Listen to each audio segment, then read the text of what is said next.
3, 2, 1. All you need to do is capture the mission area. Got it?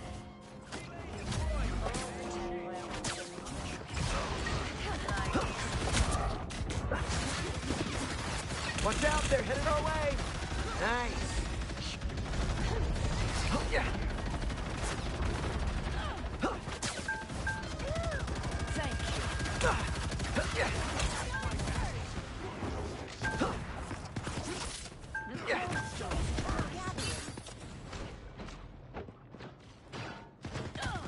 Gonna get sticky!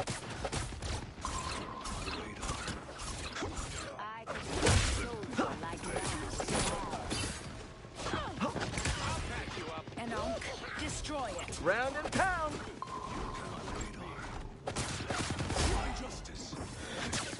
That put some pep in my step.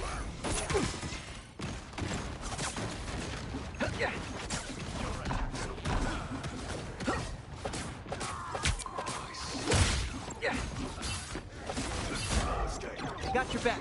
I'll patch you up. Round and T-sure those are bad guys. What kind of person makes nets? Explosive spiders.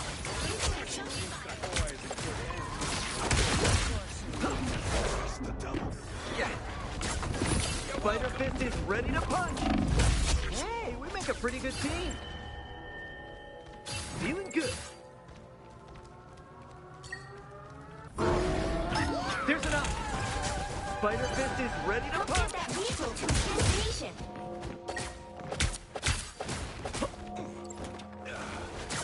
That put some pep in my step. Someone scratch my back.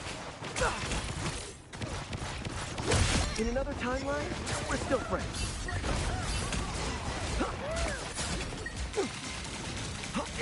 Spider Fist is ready to punch. Be careful here. Don't lose. Yes. You're halfway there. Keep going. Another onk. Vortex field. There are many dangers in this place. Gonna get sticky.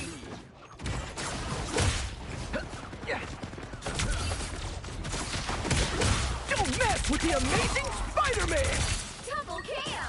Spider Domain! Round and pound!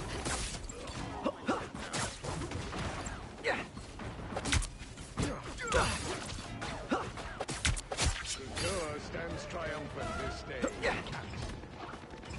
Round and pound! The vehicle reached a checkpoint. The moon haunts you! Disappear! Clear the way.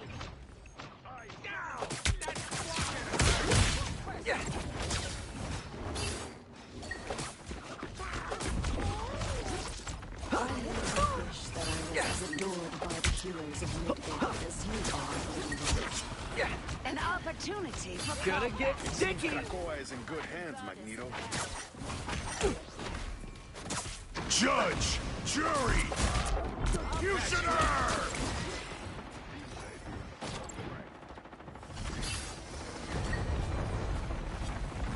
That put some pep in my step.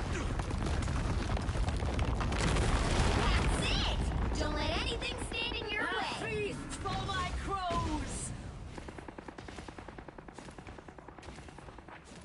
Feast. Let me peel the Punisher out of his shell. Mortal, why fight your way to the citadel of these unholy creatures when I would welcome you into my own kingdom? So close! This is your big chance! Dracula's immortal army grows. Hell would never see another soul cross its gates. Is that truly what you wish, Melody? Hey, T! Enjoy the amplifier!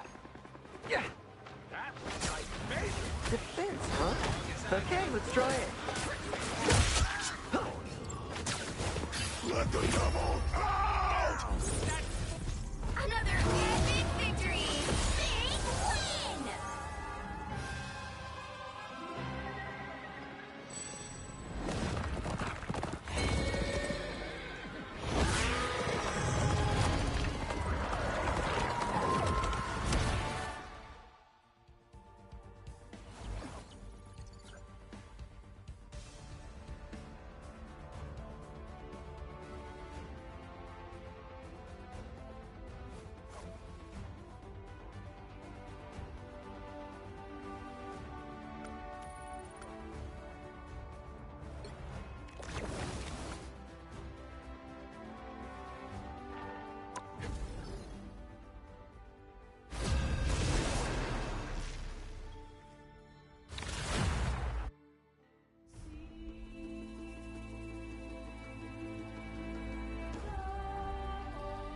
The right heroes could make all the difference.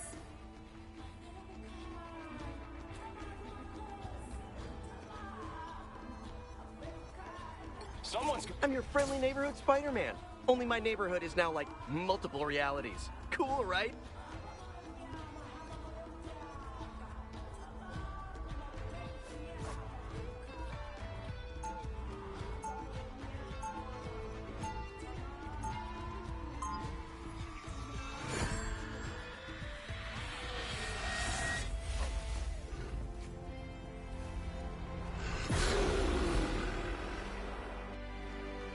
Someone's gotta stop Doom. I mean, Dooms. He'll be coming in 30 There's only seconds. two. Stay strong. The stakes have gotten a little bit bigger than the neighborhood, haven't they? I'm thinking of the galactic neighborhood right now. And the friends. Oh, it's gonna take more than scrambled timelines to cloud my naturally sunny disposition. Thanks so much. The battle starts in 5, 4, 3, 2, 1. You have to stop them from securing the mission area. This feels like an Avengers gig. Does that mean I've made it to Big League? Yeah.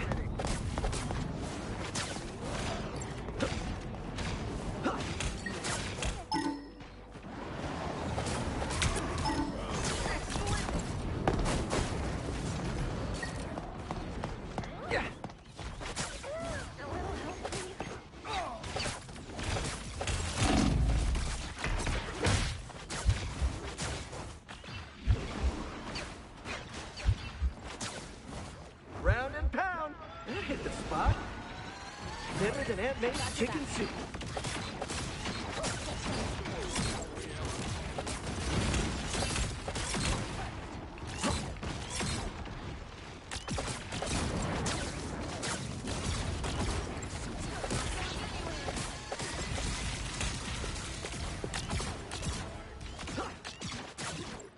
We aren't giving up this area. Better than Aunt May's chicken soup. Yeah.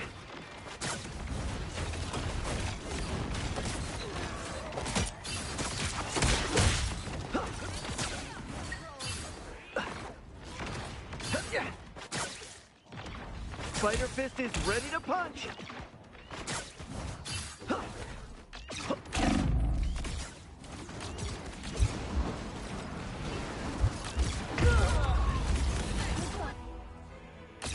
Someone stretch my back!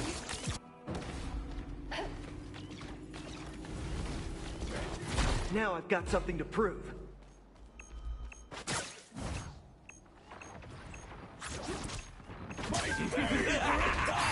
This is real firepower! Spider Fist is ready to punch.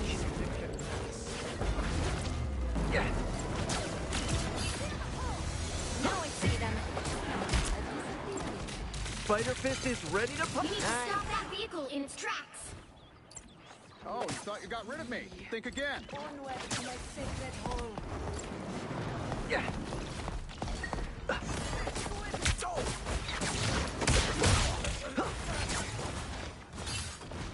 Feeling good. Spider Fist is ready to punch. Yeah.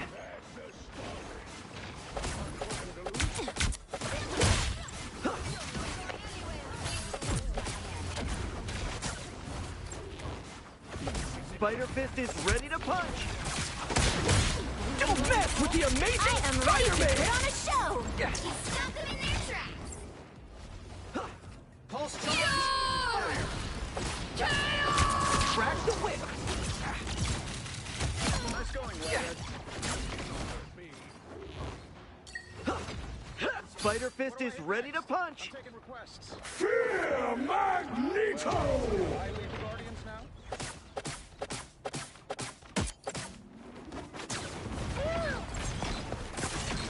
Nice.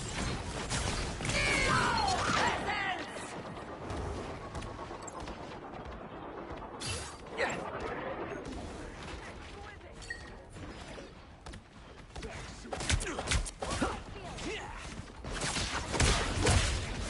Yeah.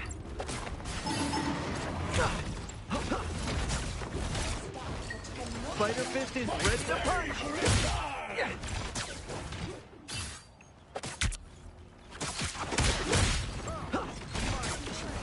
Got your back. Yeah. Round and pound! Pigmented hat, wait! Stop them!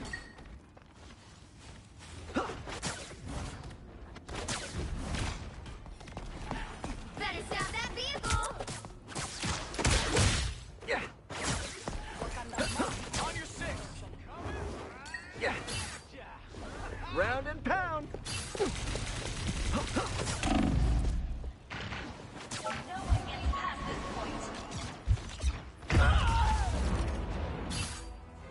Don't mind me.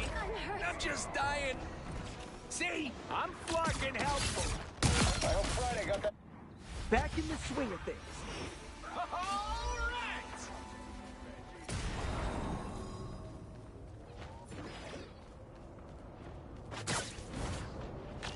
What do I hit next? I'm taking the quests.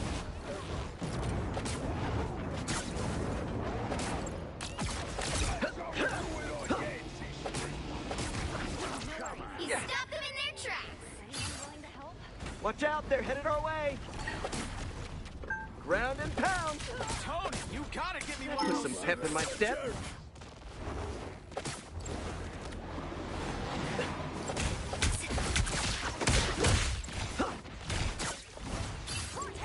You stop them in their tracks! Yeah. Spider Fist is ready to punch! Don't mess with the amazing Spider-Man! Yeah.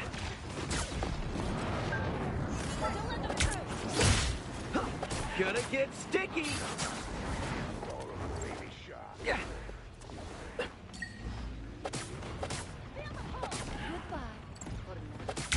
My favorite time! That was a total blindside. Thank you. Put some pep in my step.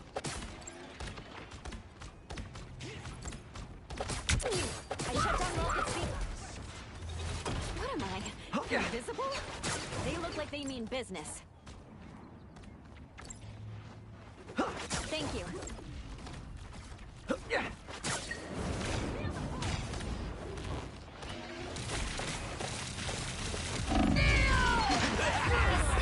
This is. Someone scratch my back. You're welcome. Hey, Timmy, enjoy the trip. Now I've got something to prove. Fire.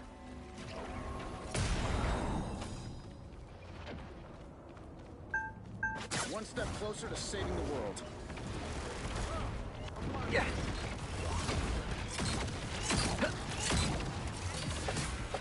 Only 60 seconds left! Gotta give me one of those suits. You stop them in their tracks!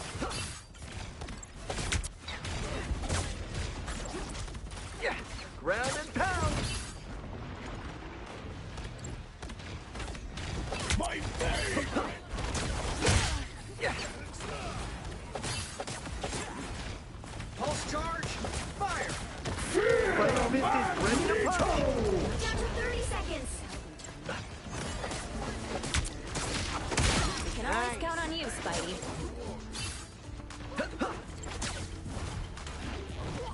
Yeah. Gonna get sticky! Anyone willing to help? I am ready to put on a show! This is real firepower.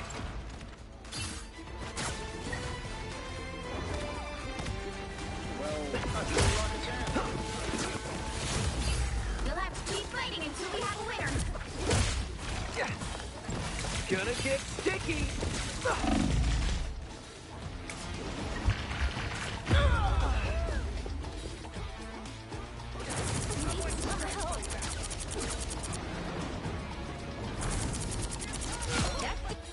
Feeling fantastic. Now I've got something to prove.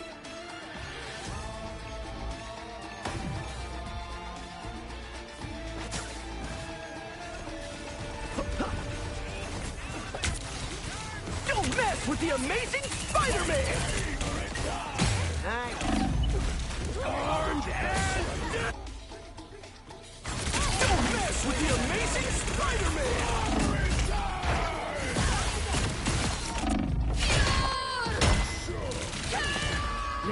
something to prove.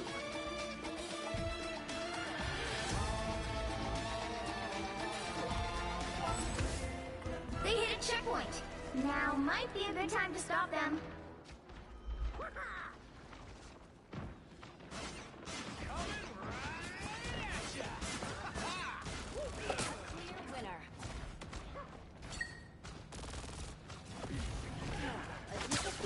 Pretty sure those are bad guys.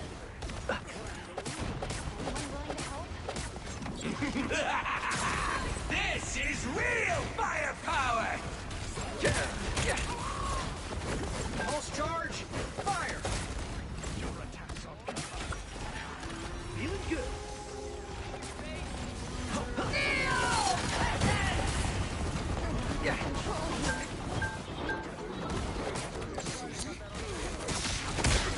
I am ready to put on a show! Gonna get sticky! Only 60 seconds left. My favorite fear, Magneto! It's now or never. Stop them! Round and pound! Now I gotcha!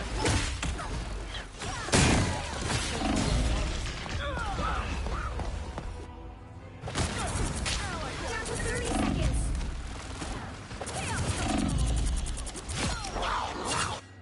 Back in the swing of things.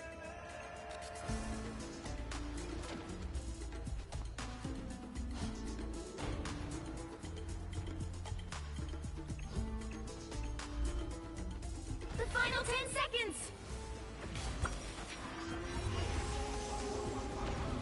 Over here. You'll have to keep fighting until we have a winner. Shields up. Gonna get sticky and stay down.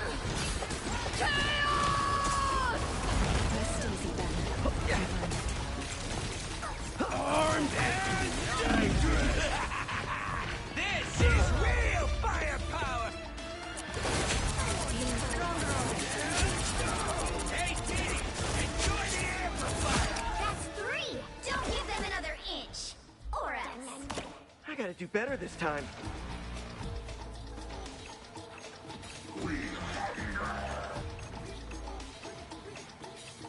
My favorite time!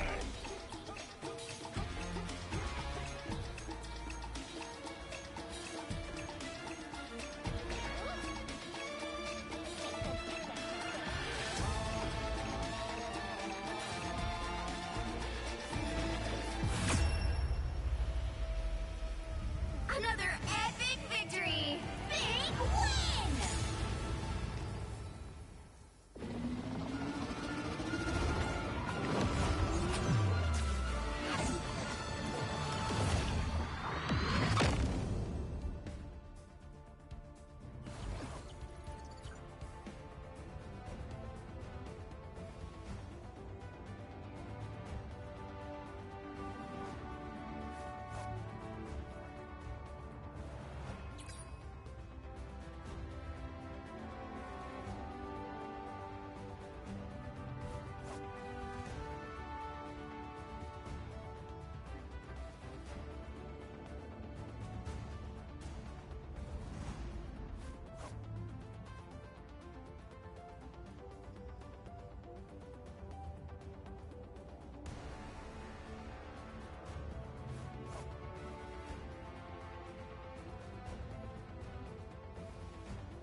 You'll need a top-notch team to win this one.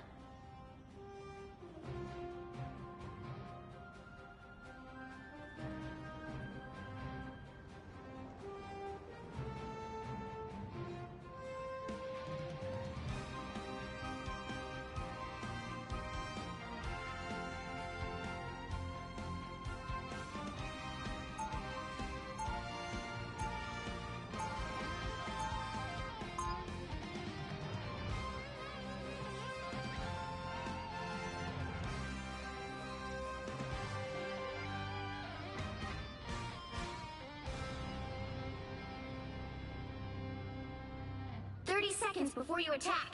Get ready.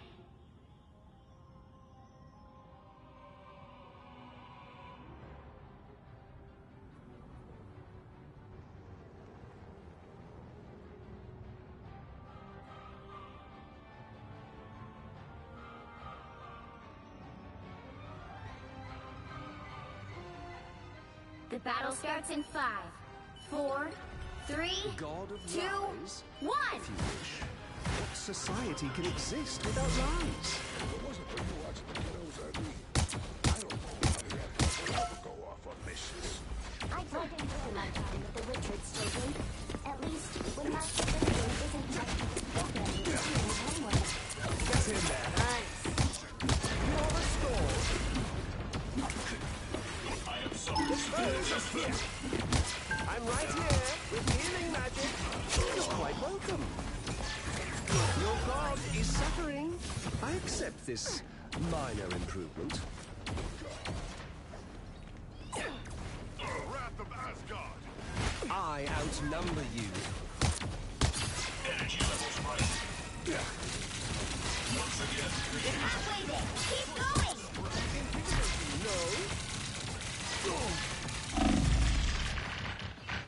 I outnumber you.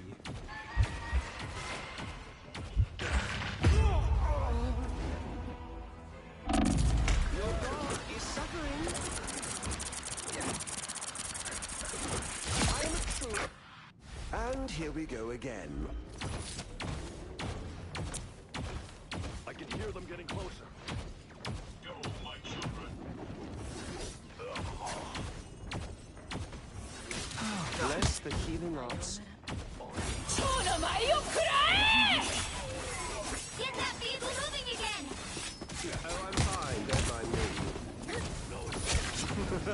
I'm everywhere. Ah, much better. Much better.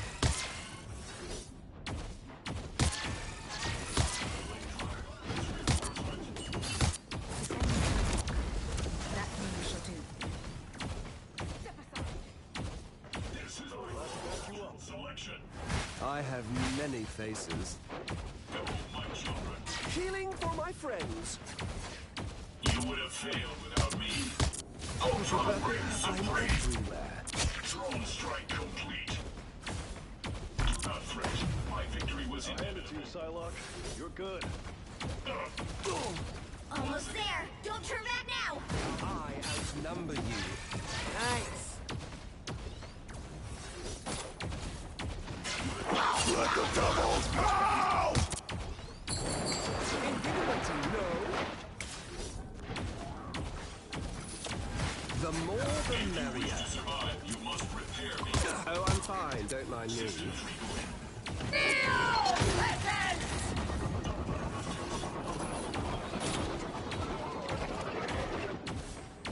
Time to vanish.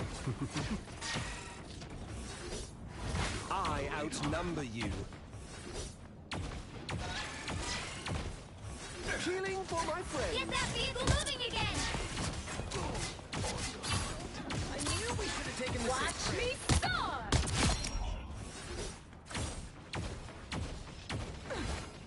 I have many faces. You would have failed without me. I'm God. Devil's Reign! I am a true team player. Your powers are mine! Your day ends. Double KO. Got this, Herbie. Stay close and we'll be going no time. You must repair me. First, the healing arms. Victory for Loki! Us against the world! We have reached a checkpoint. Keep up the momentum.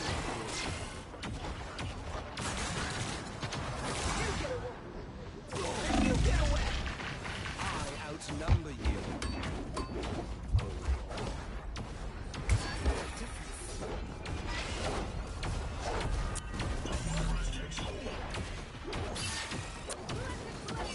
You have my full support. I have many faces.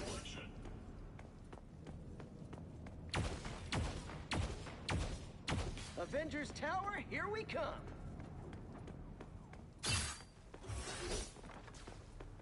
Pretty sure those are bad guys.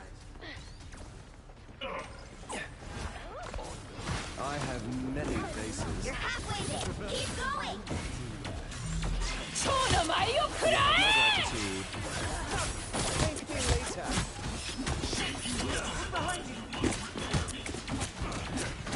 Invigorating. No. Back to my old self. Oh, I'm fine. Don't mind.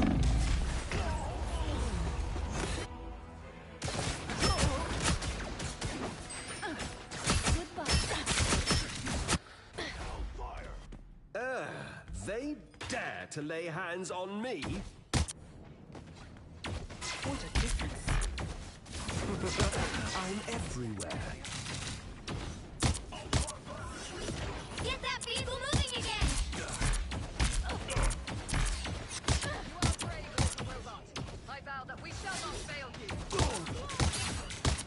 The more the merrier.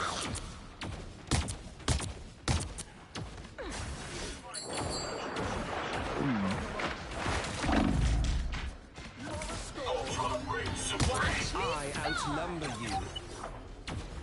I am a true team player. Let the devil out!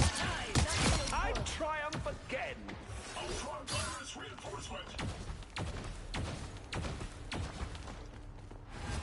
I outnumber you. I'm gone.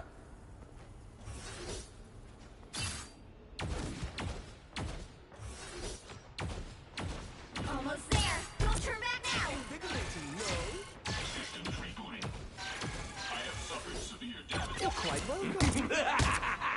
This is real firepower! I outnumber you. You get away with it! You get away with it!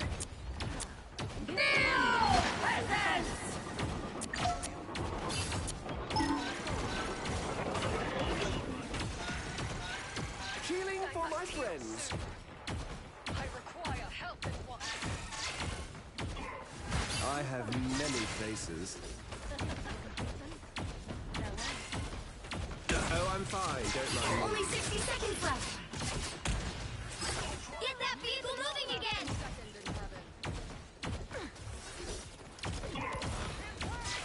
That's better.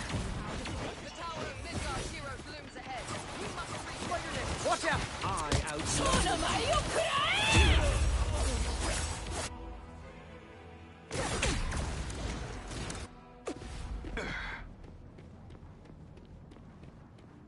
Another go. Down to 30 seconds. I have many faces. Much time left. You are restored. Put some pep in my step. The Get more that vehicle moving again. The final 10 seconds.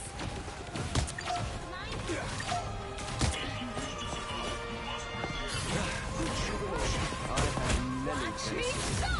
You'll have to keep fighting until we have a winner. Your powers are mine!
Yeah, it obviously does. I mean, it's common sense. That's what would happen.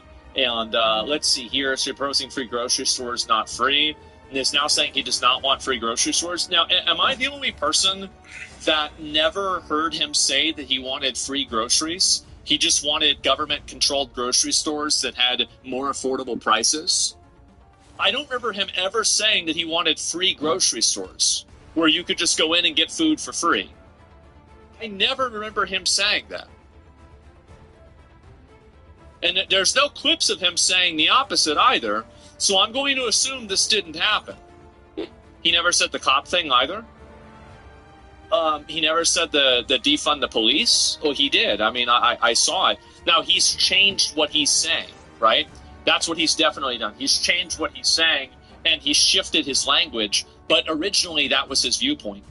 So, yeah, he did say the cop thing? Yeah, I mean, that's it. So who's going to fund it? Well, obviously, they're going to tax wealthy people more money. That's the mindset, right? Taxation isn't theft. Capitalism is. I mean,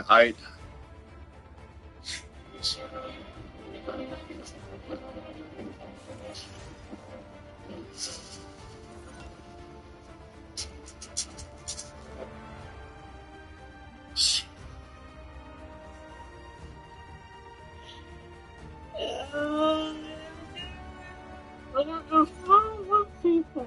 Why is everything so retarded? Why is everything retarded now? Why is everything retarded? He's retarded? Well, no, this entire thing is stupid. So, look, listen to this, right? Okay, think about it for like 3 seconds, okay? Well, private property doesn't exist. It does not exist. Do you know what does exist? Hydrogen, gravity, water, birds, trees. Those exist. Private property is a concept. The government defines private property, okay? If the government says it's not your property, then it's not. How can something be yours if they can take it away from you? Well, it's not really yours, is it? Because they just took it away. So it's very clearly not. Taxation isn't theft because the government defines ownership. So if the government decides that you don't own this, they're not stealing it because they are the arbiters of what the difference between stealing and ownership is in the first place. They're effectively the god of private property. They decide this. It's not. And the other side, capitalism is also not theft. These are two adults that enter into a contract, and one guy says, you're going to get paid $20. The other guy says, okay, I want $20. And then he works. You know what he means, though? I do. I understand the concept, but it's retarded. Taxation without representation doesn't work in a just world. Well, it depends on, I mean, like it's true and it's not true, right? I mean, I don't know. What you just said requires at least 3 seconds of thought. I mean, I don't know. The founding fathers would have disagreed with you. I don't think that, I think actually they wouldn't. I mean, like what I say, it's just objectively true that you can believe in, you know, it's the same as like human rights or private property. All of these things are human creations. They do not exist in the natural world. They don't. These are all invented. The idea of freedom of speech, freedom of having a gun, that's not real. It's not anything that's tangible. It's not like, this is just an agreement. It's a guideline, right? There's no actual inalienable rights anybody has to anything. You can kill people, you can take their stuff, you can do whatever you want to them, and nothing's going to happen to you. The only time that something does happen to you is there's a government that prevents it from happening. So that means the government is the one that decides who has what rights and who doesn't. That's it. It's that simple. It's a concept. These are concepts. Answer to the force doctrine? Yes. It's that simple. Taxation is theft, capitalism is. Yeah, and the reason why, and here's the reason why so many people, because I saw this tweet the other day, and I'm sure I must be confusing some people because obviously it seems like I'm critical of this guy, but I also agree with some things that he says. It's just the way it is, right? And that does confuse people, but they're, you know, that's just the way it is. Let me go and find the tweet that he said this in. Tweets out a lot, apparently. Where the hell did it go? Let me see if I can find it. God damn it. Does it show what day he did it on? No, it doesn't. Well, anyway, this post is extremely popular. I saw it pop up whenever he said it, because obviously I follow him on Twitter. So I did see this happen whenever he said it. But you need Twitter detox? I don't know about Twitter detox. I mean, Twitter is the best way that you can get an idea of what the human mind is, right? Which is scary, but it's better to live in that search the phrase. Yeah, I guess I can just do that. Let me go back. I'll see if I can do capitalism. Yeah, okay, there we go. Okay, that was very easy. Is this him? Yeah, this is him. Okay. So, this was in 2020 he tweeted this out. So this is 2020 he said this. Why is it that everybody hates capitalism nowadays? Why is it? Do you guys know why everybody hates capitalism now?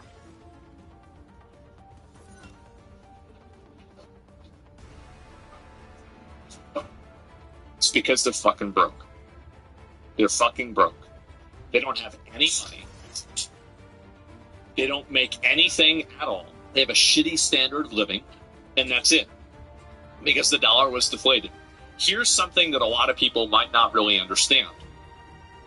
So, his Twitch revenue, I mean, $3 million. Oh yeah, I remember he was crashing out on me. I talk about that later, but that's what only poor people do. Actually, I think that there's a lot of poor people, okay? I mean, I don't know what you really want me to say. So what was I going to look up? I'm trying to remember. Oh, yeah. Let me see if I can find the rest of this here. The wealth of the top 1% of Americans saw significant gains during and after the COVID-19 pandemic, with some reports stating their wealth nearly doubled since 2020. Due to the large increase of value of their stock holdings, while the overall wealth of the 1% increased dramatically, other sources note the real excess wealth peaked in late 2021 before declining to pre-pandemic levels 2022 and 2023. Don't trust AI? Well, I already know this is true. I don't know if I have the... where is it here? Record high. Yep, here we go again. Here's another one here.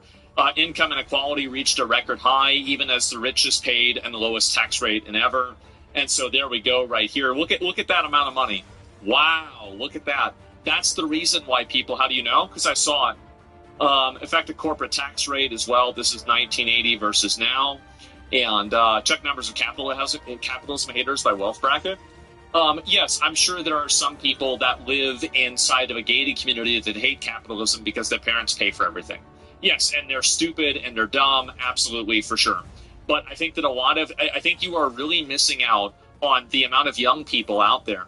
There is a huge amount of people, and it is a growing number of people that cannot be ignored. You cannot ignore this group of people. If you do, you will lose every single election from now on. These are people who have been saddled with basically lifelong debt because of student loans. They can't buy a house. They can't afford to start a family. And they can't get a good job because it's getting replaced by automation or H-1B visas from India. These are legitimate problems. If you do not acknowledge and have a direct solution for all four of these problems, you will not have those people vote for it. Now, I'm not saying that every solution is good. There's a lot of bad solutions for it. But they signed the contract. Oh, wow, they signed the contract that they had been groomed into signing ever since they were 5 years old. You get brought up 12 grades of school where they tell you have to go to college or you're going to be a loser. How many of you guys, growing up, had the impression that if you don't go to college, you kind of already failed in life? How many of you guys already had that?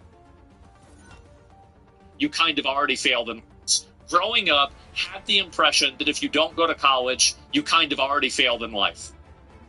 How many of you guys already had that? So everybody experiences, actually not everybody, there's like 2 people saying no. 95% of people in chat saying, I experienced this feeling. It's grooming. It's grooming. It's obviously grooming. It's been grooming for years. And you're grooming people into making a Faustian fucking pact with the government and with this institution that's going to sell you a degree for a job that's going to get replaced by a robot in 2 years. 2 years into your 4-year degree, by the way. That's what's going to happen. And they put you in debt slavery for the rest of your fucking life. And you're surprised why people fucking hate capitalism. When all the money, like, how many of you guys think about like this? Just stock market graph. Let's do this.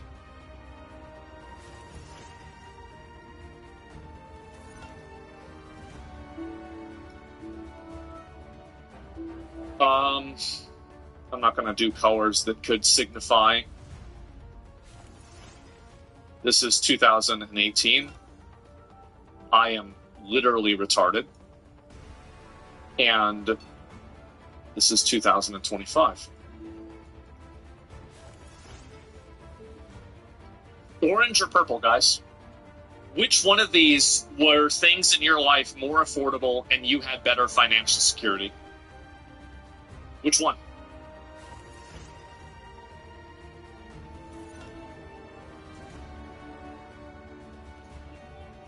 Overwhelmingly, everybody says orange.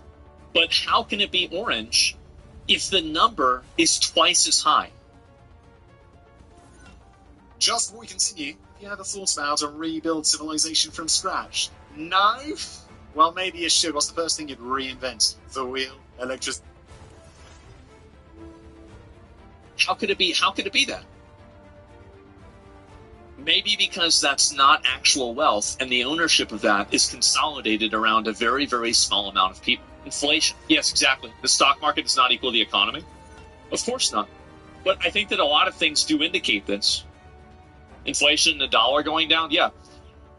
Because all the 1% consolidated money during COVID, they did. COVID was probably the biggest wealth redistribution event that has happened in my lifetime. I think it was probably bigger than the internet. 93% of the wealth gains after COVID went to the 1%. 93%. It could be 91%. It could be, but over 90%. Like Rand Paul's 6% proposal? Yes. And so these are the reasons why people like him tweet this stuff out. This is the reason why they believe this. And if people don't realize that, and they're not paying attention to it, they're retarded. It's just that simple. They're absolutely fucking retarded. And what is this? I'll watch this real quick. Asmongold predicts already? Oh my god!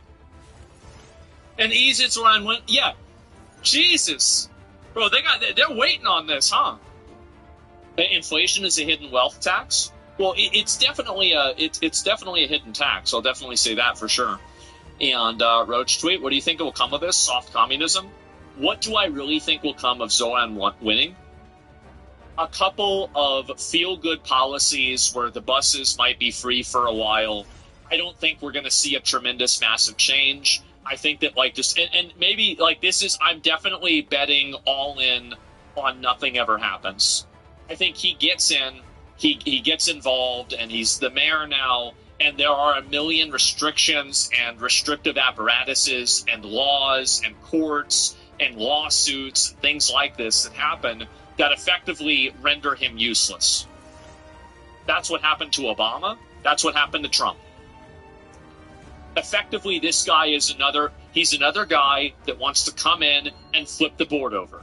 The problem is the board is glued to the ground.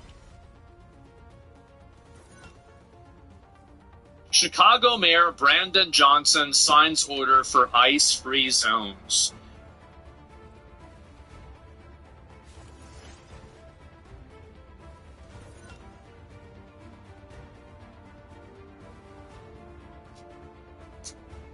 Let's get into it. What's going on, guys? We're going to get into some stuff here. Tinfoil Speedo on right away. But let's get into some stuff that Candace was talking about. Now, in the past couple of episodes, she talked about like military connections to certain things.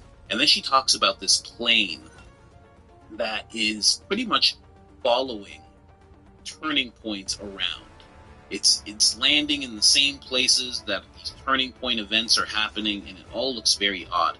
Now, what I'm going to do is, because Candace talks about this stuff, but there is a little background to all of this. And when I say background, I should say this has happened before. It's not the first time that someone, and it's funny that people have compared Charlie to MLK, because it's not the first time that something like this has happened. And we're just going to go through that. So I'm going to be touching on Candace Owens and what she has to say here.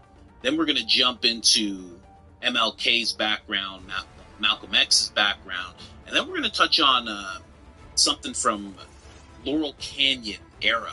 If you don't know what that is, I'll explain it to you when we get to it. But let's start off with the Candace stuff, and we're going to get into some really interesting stuff. Hey, Tom, why should people come to the AI Advantage Summit November 6th, 7th, and 8th? It's a good attitude. Because you really start to recognize certain patterns when you look into who people's fathers are, who their grandfathers were, who their great-grandfathers were. And the one thing that has shocked me about Charlie and Turning Point USA is just how many military characters were surrounding him. Even in September 10th, people that were in the hospital, right? Let's just take a look at the chart that we have put together. And this is in an early phase, but it's interesting at the very least. Okay? We've got Frank Turek, and Frank Turek, if we want to go through this, we got Andrew Colvett, Rob McCoy, Nathan McCoy, Tyler Boyer. Let's go through, we'll start with Frank Turek, if we have that card. And Frank Turek, again, to be honest, former officer in the U.S. Navy. And then he turned to Christian apologetics. He has 2 sons that are in the military, fly planes, as well as one of his son's spouses that's in the military. Again, he's never lied about this. Andrew Colvett, by the way, if you don't know, I didn't know. I don't think Charlie knew. That's certainly not when Tyler brought him or when he got hired. His brother, Captain Kurt Colvett, is in the military. His cousin, Captain Robert Colvett, is high up in the military. So that's interesting. Very interesting to me, at least, because I just am like, oh, that's kind of something I was not aware of. I thought he was just a PR guy, someone that was working PR and was found and things went forward. Obviously, Rob McCoy, another pastor, but a pastor with a very strong military background. Pastor Rob McCoy, his father was the naval captain, Roy Edgar McCoy, but also, and this is kind of shocking, his father was also the assistant chief of staff for psychological warfare in the Navy. Psychological warfare. This is the name of the game. And that trajectory is increasingly interesting to me. I think we have this clip from an investigative journalist named George Webb, who speaks a little bit further about Rob, and obviously this is Mikey McCoy's family. Take a listen. McCoy does have this strange military background. He does have this strange, seemingly putting his son in there and guiding the man for this new apostolic revival. That he is a NAR person. He is kind of the NAR push for Charlie. Charlie was meeting with NAR. We're the $25 million kind of donors from the Christian right. Ziklag was the name of the organization. So all that's correct. There's correct information in. What happened in my life after that was I went from PragerU and became a pastor, from the military, 2 pastors from the military there. I'm telling you, we're straight military. I then went to, obviously, the Daily Wire, and the president at the time of the Daily Wire was also a naval intelligence officer who decided to become a pastor. That was John Lewis. And I'm like, actually, in retrospect, what are the chances that we just have so many military people that are in media? How organic is this? Who's the biggest person on YouTube? Right? I just got interested. I started asking questions. Are we in a military simulation? So, I just want to say quickly, it's interesting because I've talked about this before. And I've talked about it on interviews I've done, one with Polarity, where I was talking about how you can be a part of something and actually not realize that you're a part of it. That is something that happens. Candace is actually a perfect example. She's talking about she went from PragerU, this person was that, and it all seemed very odd at the time. And she just didn't realize it. She didn't realize she was a part of something, and she was probably going to be a major cog in in that machine. She would be a major part of it, just because of her talent, speaking, and the way that she can inspire people, move people, etc., influence people. So she was a part of it and just didn't realize. When she was running around with Charlie, she was part of what she's talking about right now and just didn't realize. It's kind of mind-bending because it makes you think. You know, I actually came, funny enough, I came to this conclusion based on myself, because when I think, I encourage thinking, and I really get out there with thinking. I'm like, I wonder if that would be possible if I was a part of something and I didn't know it. Like, what would that seem? It was just like a little thought experiment I was doing. And it was because I used to do podcasts with my wife, and she was off camera, and she would always be giving me all this information. And then people would make a joke in the comments, and they'd be like, that's your handwriting. And she kind of is. She's my wife. Right? She's making breakfast right now. She's handling things. But people would always make that joke. Oh, we can't see her because she's your handler, etc., etc. And, I just jokingly went down the thought process. How would that look if people were around you that were associated with things and you just didn't know? And you were just living your life. And you kept advancing and getting more subscribers and more views and more notoriety and more access just because people were just around you moving things along. You just didn't know. I think there's a lot of that. There's a lot of that entertainment. I think there's a lot of that media. I think there's a lot of that in Hollywood. And Candace kind of woke up to it now, but while she was in it, how could you tell? Let's go. Mr. Beast, both of his parents high up in the military. Do you think he really was just getting trillions and gazillions of views because people wanted to see somebody count 2 million? Or is that interesting, but also it might be relevant that his family's military, high up in the military. Everywhere I looked, every time I was like, well, this person, I got interested even in Lila Rose, a Catholic, who's this whole, speaks about, and she's always been very lovely to me, speaks about the pro-life movement and converted to Catholicism, and a story there. I met her through Marissa, just kind of the same people funding both, and it was kind of interesting, like, when I would see Lila kind of jump on the attacking the Christ is King or trying to rationalize why we shouldn't say Christ is King all the time, and she was like a lone Catholic that was doing that. And I then got super interested in her when she messaged me about Tate, and she had someone on her show that was Tate's, one of the accuser's lawyers, and I was like, this has nothing to do with the pro-life movement. What are you doing? I asked her, and she's like, well, and that woman that attacked me and Tucker Carlson, I said, that's weird, like, that's kind of random. You're supposed to be the pro-life person, and you're talking to Andrew Colvet's the party to that lawsuit. You're talking to her lawyer. Why? On your show? Why are you the first show she would pick? Why didn't she go on like CNN or Fox News? And I looked, of course, yeah, you got military all over that background. And I'm going, is anything not military? Now this is just the sweetest wallet I've ever seen.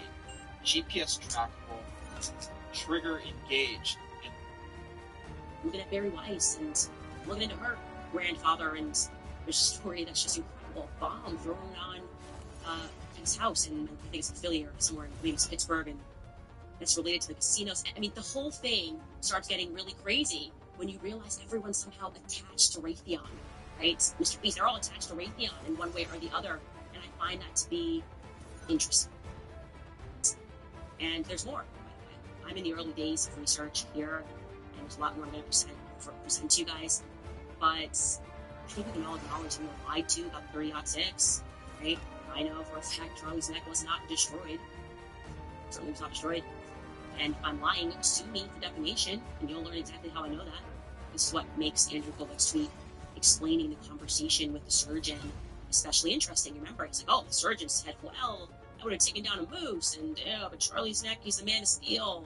And people rightly said that's not the job of the surgeon. It's kind of the job of forensics to say that. The medical examiner would be the right person to say that.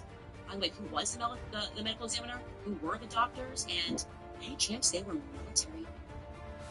Any chance they were military? I'm just wondering. And here's what I discovered preliminarily. The answer is yes. Okay. The doctor who worked on Charlie, Dr. Lee Trotter, and regarding Dr. Lee Trotter, he did his residency on the Air Force Base right? He completed residency at the Keesler Air Force Medical Center in Mississippi. I think he actually might be in the Air Force, from what I'm looking at. Can't confirm that entirely, but there's a person who matches his name, age, description, living where he's living, who is actually in the Air Force. And he also, for a fact, is a pilot, so it would track that he was in the military. That's interesting. The medical examiner, Dr. Jeedra Smith-Morrow, who that would be the appropriate person to have had a conversation with, also someone that, in my dream, Charlie should mention into. She's a major in the Army. She's also from a major corporation. She's from the Erickson family, the Erickson-Boyd. See, and that's actually another reason, just thinking of that. That's another reason why I was taking that thought process with myself, because my dad was in the Air Force. I was like, that's weird. But I didn't know my dad at all. Like, not really. Like, I feel like I saw him 30 times in my life, So I didn't really know. But maybe that's how people make sure to distance themselves from you. I don't know.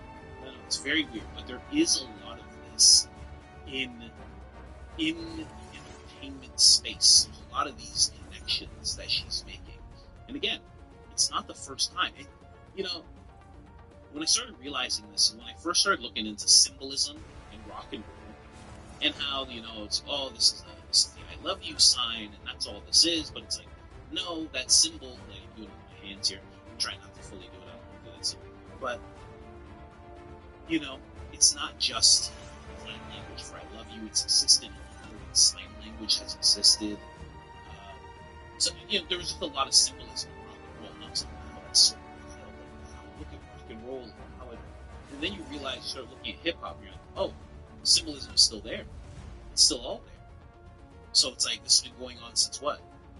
1955? All the way to 2025? This has been going on this whole time? So it's not weird to think, you're hearing all of these connections she's making with someone like Charlie. And Turning Point, that type of thing has been going on with these, big influential people, civil rights activists, since probably further back than I even realized, quite honestly.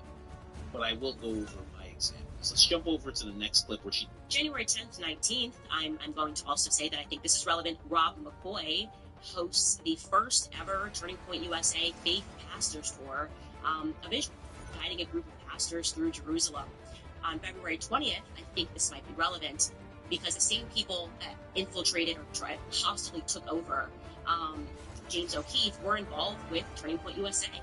James O'Keefe was the founder and the president of Project Veritas, and he and Charlie and myself all met at the same time in November at David Horowitz Freedom Center event that I was telling you about. James O'Keefe was really young, so we all kind of came up in this movement together and have always been very defensive of one another.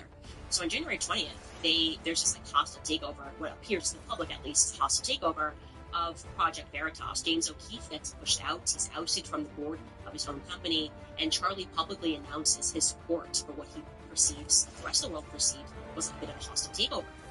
Okay? February 21st, we now have BND. Okay? It flies into St. Louis, Missouri, and it lands at 2:38 p.m., and it's going to stay until May. The blue one you're going to see stays longer when it arrives, and then the yellow one will come behind it. BTT will come behind it, okay? On February 25th, BTT comes in. And BTT, again, they're both flying from Cairo every time, typically through Paris, and it then lands in St. Louis, Missouri. So he is announced that he is going to be heading up. Rob McCoy is obviously now the co-chair of TPUSA Faith. He brings on Sean Foyt, presumably, and on February 28th, Sean Foyt it's announced that he's going to be heading up the Kingdom of the Capital Tour. So he becomes the face of this Turning Point USA Faith Tour. So, and of course, the first event that they do, as I just mentioned to you, that plane gets to St. Louis, Missouri, and sure enough, Sean Foyt is there, TPUS Faith is there. They are at the Capitol, and they're doing this event, okay? So, interesting, I went, okay? That's kind of interesting. Let's keep going. Now I'm just going to scroll through this because this is timeline more for myself because it's going to keep building everywhere that Charlie is speaking, Charlie is speaking.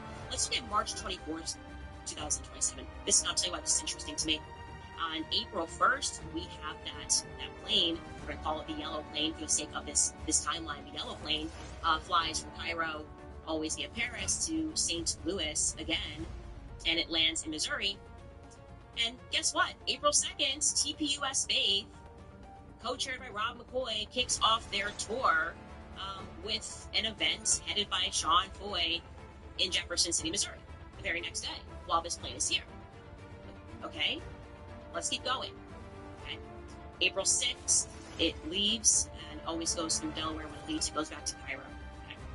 Now, I am just kind of putting down for you here, again, other places where Charlie's here, where he is, because I know that I'm going to, this is going to build into my timeline. You know, I'm looking at, and Sean Foy is in Israel, related to some more faith stuff. I don't know if Turning Point sponsors that trip or not, but that's why I put a note there. Charlie at that is speaking in Sacramento on the April 13th. Yellow plane again comes in. This time it flies to Kansas. Cairo to Kansas. And on April 23rd, Sean Foy heads up the TPUSA Faith Kingdom of the Capital Tour event. So, basically, you know, because I don't want to get into the plane too much, but she's just showing that a lot of places returning from speaking, that there is also this plane that is a military plane keeps arriving. Okay? And it's very odd. But again, this is not the first time stuff like this has taken place. Now, I jumped right in, and I decided, who should I do first? MLK. Just do MLK first. So MLK, there was a long history of surveillance with MLK. J. Edgar Hoover, a long time, he wanted extensive surveillance of MLK back in 1960. FBI, the Bureau, justified this with counter intel, claiming concerns about his communist influence in the civil rights movement, which is actually true. They wiretapped King's phone, but his hotel rooms, monitored his meetings. They sent anonymous letters trying to intimidate him, including one urging him to, take his own life, which has been publicly made public through declassified documents. So this is true. It's not just being made up. Then also the agency, they were also looking at him as well.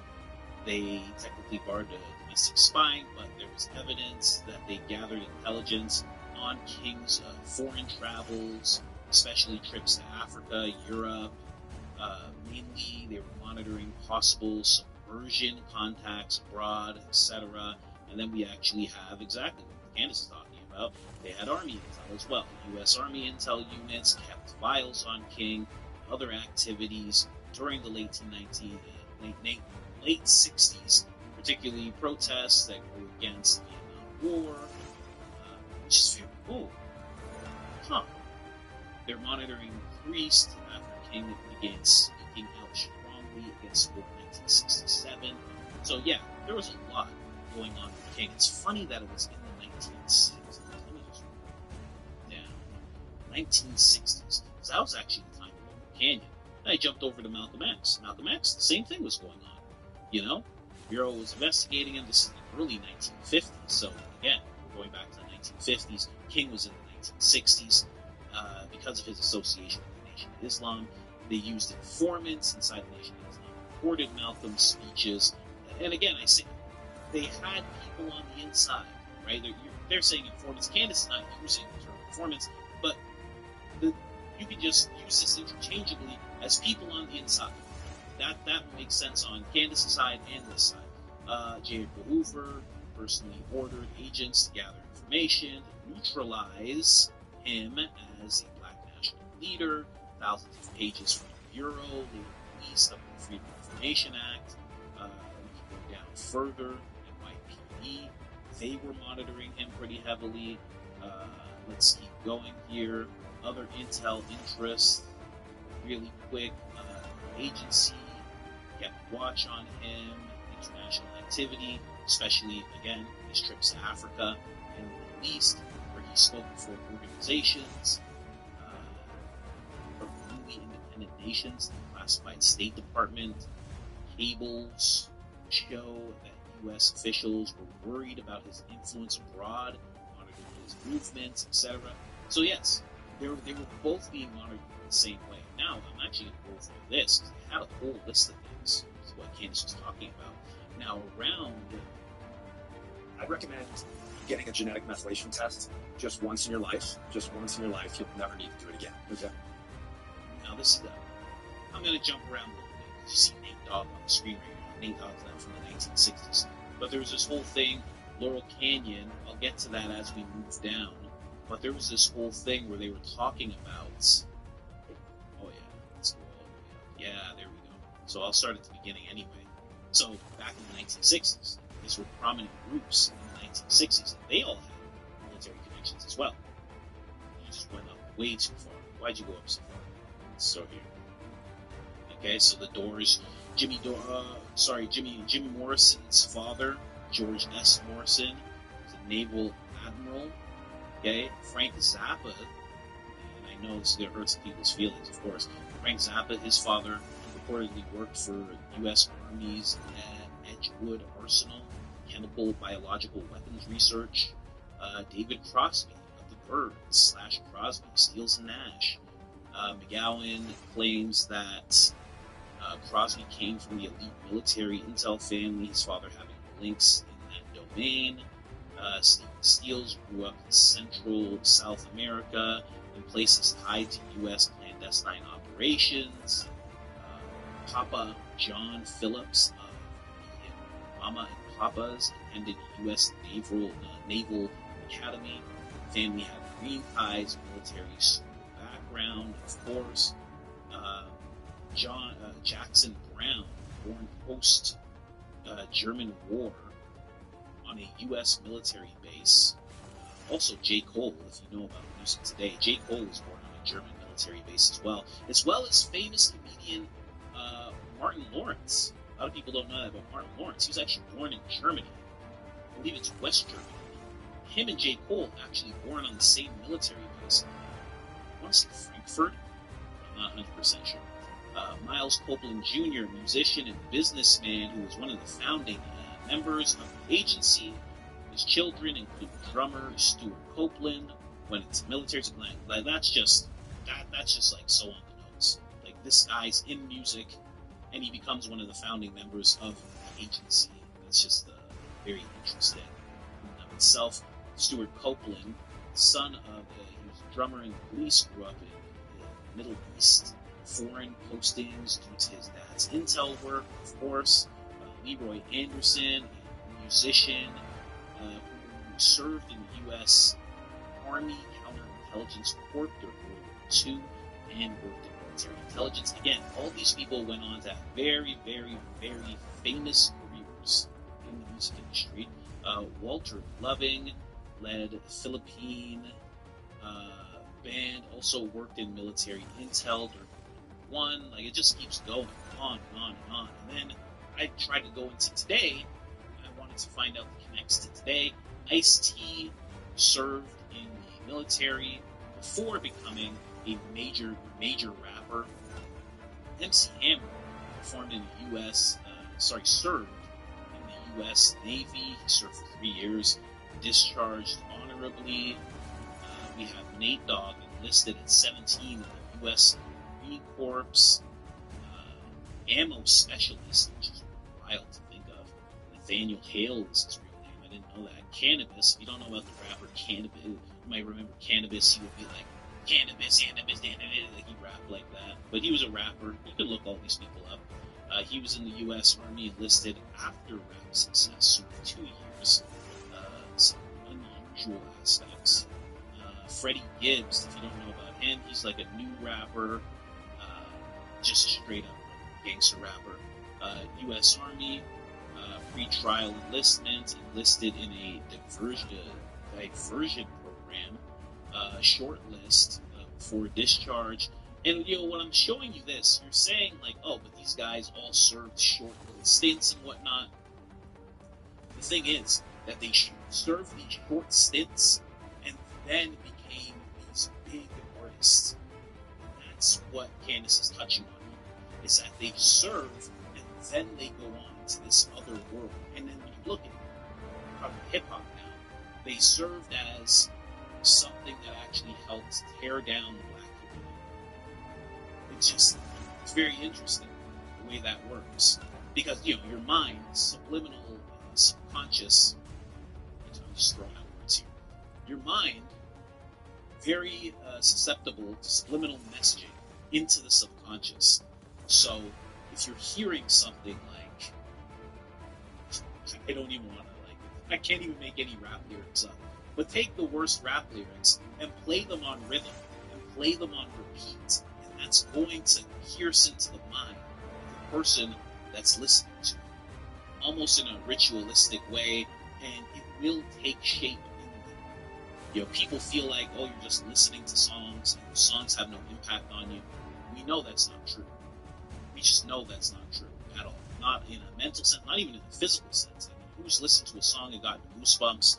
It's not just that you're getting goosebumps. It's not that the song is blowing cold air on you. It's because something is happening in your mind. It's affecting you at a physical level. And I think it causes people to do wild things. I think they're still responsible for those things. I'm not taking away anybody's responsibility for what they do after they listen to this music. You know, funny enough, I will tell a little story. I knew this Taco guy. I grew up with him. He was a good fellow, say. He was a wild guy. I remember he went to jail. You know, we knew each other. He's like a family friend. And he went to family friend. He actually touched my mom's belly while I was in. So he's like known me since before I was born. And he loved me. Always protected me. Still does. And and he was talking about going to jail for a long time. He went to jail for a long time, and then he came out, and he remembers what Ice-T was, what Ice Cube was, NWA, all these things. He remembered all of these hip-hop acts that he listened to. And when he came out, he's like, Ice-T, Ice Cube's an actor, Ice-T's an actor, he's playing a cop. He's like, he was so disillusioned because he'd been disconnected for so long. And he was just like, those guys inspired me to do some of the wildest things that I've done. And when I come out, they've all retreated from the lifestyle. And I'm stuck in it, right? Because when you come out of that, you do a long stint in that, it's like going to war. It's wild what happens to you. But he was just so surprised. He would always talk about that. He'd be like, these guys were fake the whole time. They were playing a game with me. That's what he would say, things like that. They were playing a game with me. They made me think and act a certain way. And again, you don't take away his responsibility. He was doing wild stuff. He did it. But he was like, they were playing some kind of game with me. He's like, if they're like this now, he goes, that means they were never really in that lifestyle. They were never really like that. And that's always stuck with me. Always stuck with me. Even before I learned all this stuff. No Malice of the Clips, U.S. Army, served 2.5 years after high school before his full rap career. JPEG Mafia, now again, that's real. I don't even know who that is. U.S. Air Force, served in the Air Force before forging his experimental rap career. A few years ago, I put out this video, and immediately it started racking up millions of views. Why? Probably something to do with the thousands of haters. You know, you go Mystical. You remember Mystical. If you're my age, you remember Mystical. Oh, I get so much swearing. But he would say, shit, yeah, watch yourself. Shit, yeah, show me what you want. He was in the U.S. Army. Served as a combat engineer before him. I don't even know how to say this name. I'll just say Crisis. U.S. Army, early career beat maker and rapper, served in the Army. So before all of that, he served in the Army. Then we have Adonis here. There are just so many of these people that have this type of background. So many. So it's like when Candace talks about this happened to Charlie, I know it sounds nuts. But, I mean, this is what happens. I just heard a loud noise. And I got a baby. Baby is Eric right now. It's heard two nuts. Put that dad kicked his goal.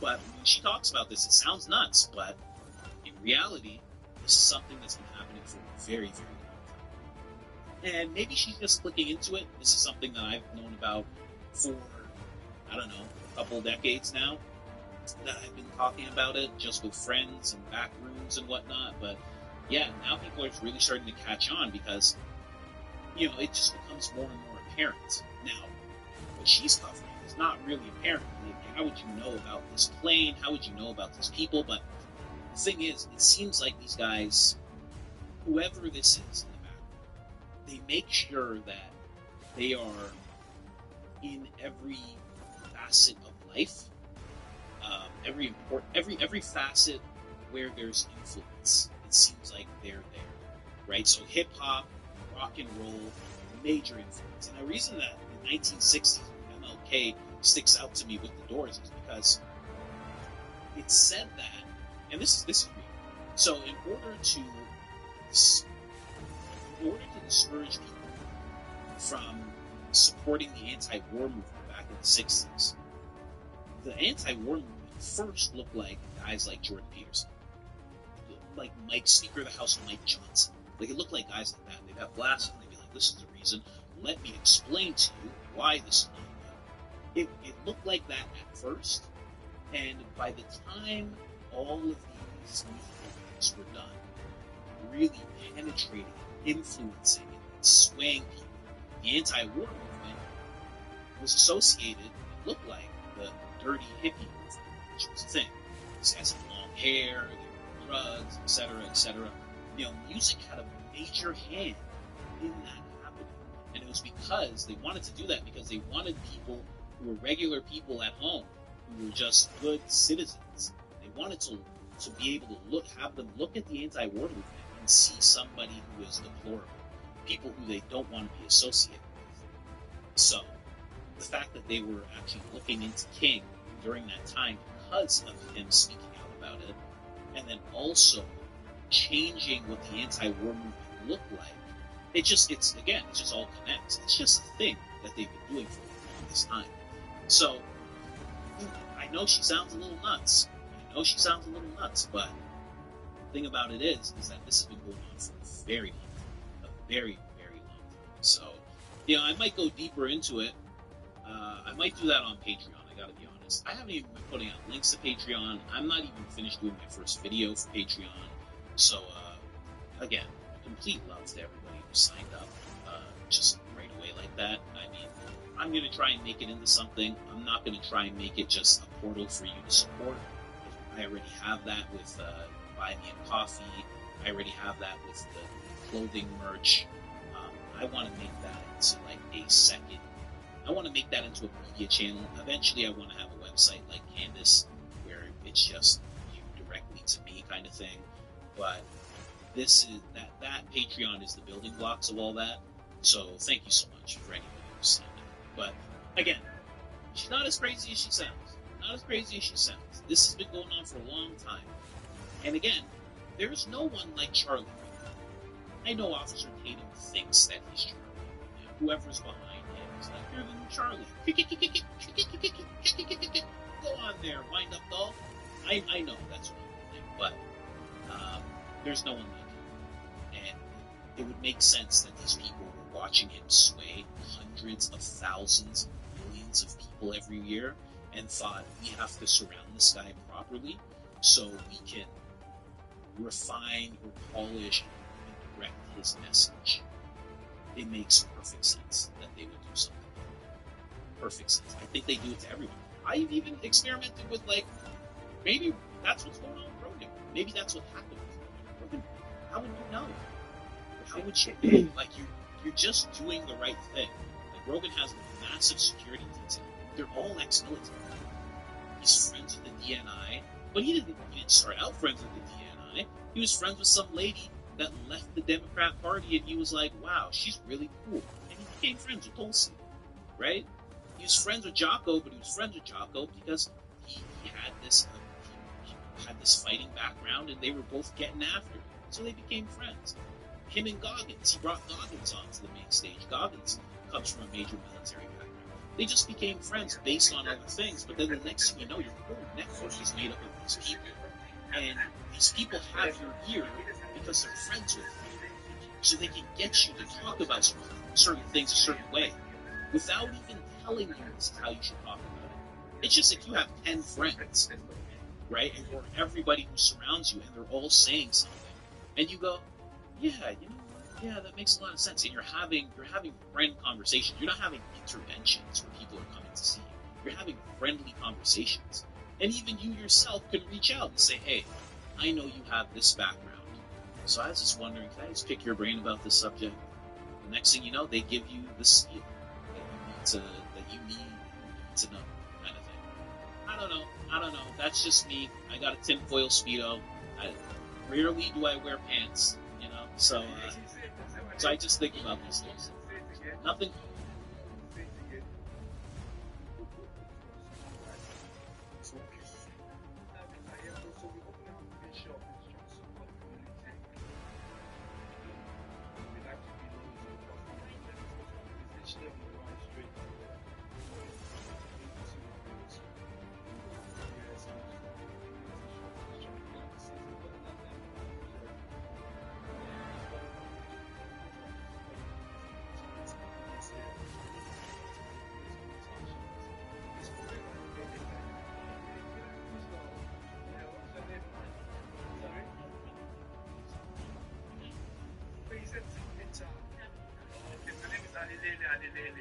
Yeah, can you say my name?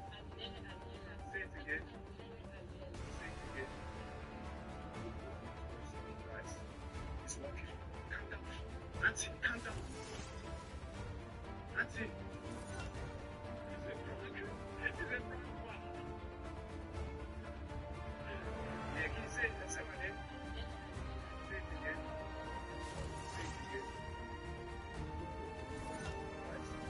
It's working.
Yes. So I just giving back to the community. I wanted to do this. It's for free and no worries. No worries. God bless you. No worries. No worries, man. God bless you. No worries. Bless you. Everything's good. Everything's good. What's your name, man?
Thank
you.